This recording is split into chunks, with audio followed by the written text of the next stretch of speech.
সোনার সুতোর শাড়ি পর্ব এক। সবুজ শ্যামলে ঘেরা একটা গ্রাম ছিল শ্রীমঙ্গল। সেই গ্রামের অধিকাংশ মানুষই ছিল তাঁতি। তারা রং বেরঙের নানা রকম সুতো তৈরি করত, আর সেই সুতো থেকে শাড়ি কাপড় সহ নানান কিছু তৈরি করে তাদের জীবিকা নির্বাহ করত। সেই গ্রামের প্রতিটা মানুষের হাতে যেন জাদু ছিল। তাদের হাতের কাজের কোনো তুলনাই হতো না।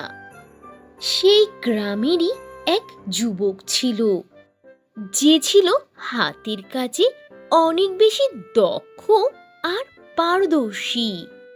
তার হাতের কাজে সবারই যেন হার মেনে যেতে হতো। তার কাজের প্রশংসা সবার মুখে মুখে লেগে থাকতো।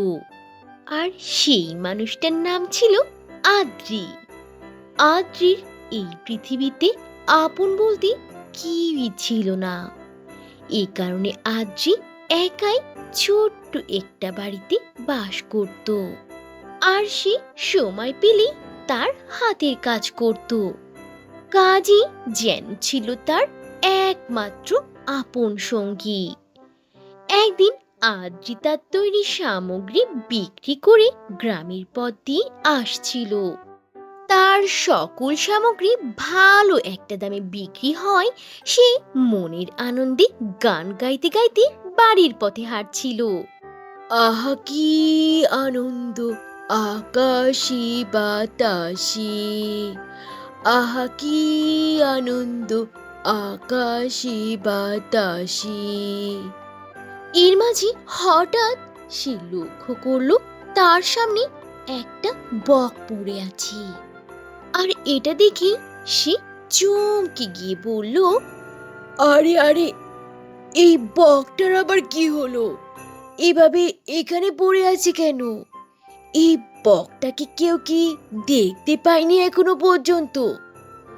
তখন সে বকটার কাছে গিয়ে দেখতে পেল আসলে বকের পালকে সুতো জড়িয়ে গেছে।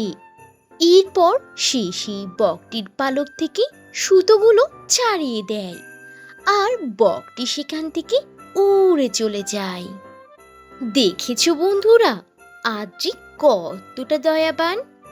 একটা সামান্য বক পড়ে আছে দেখে সে কিন্তু বককে সাহায্য করলো, যেখানে অন্য কেউ এমন বক পড়ে থাকতে দেখলে তাকে নিয়ে এসে রান্না করে খেয়ে ফেলতো। কিন্তু আদ্রি তো ছিল অনেক দয়াবান। তোমারও কি এটাই মনে হয়? আর তুমি যদি রাস্তাতে এমনভাবে কোনো পাখি পড়ে থাকতে দেখো, তাহলে তুমি কি করবে?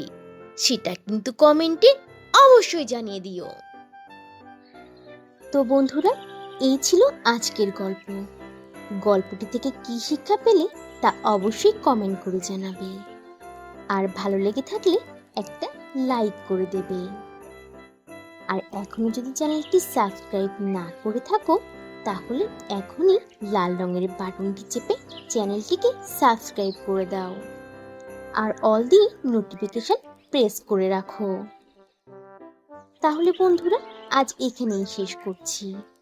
আবার দেখা হবে নতুন কোনো ভিডিওতে, নতুন কোনো গল্প নিয়ে। সে পর্যন্ত তোমরা সবাই ভালো থাকবে আর নিজেদের প্রতি খেয়াল রাখবে। আল্লাহ হাফিজ।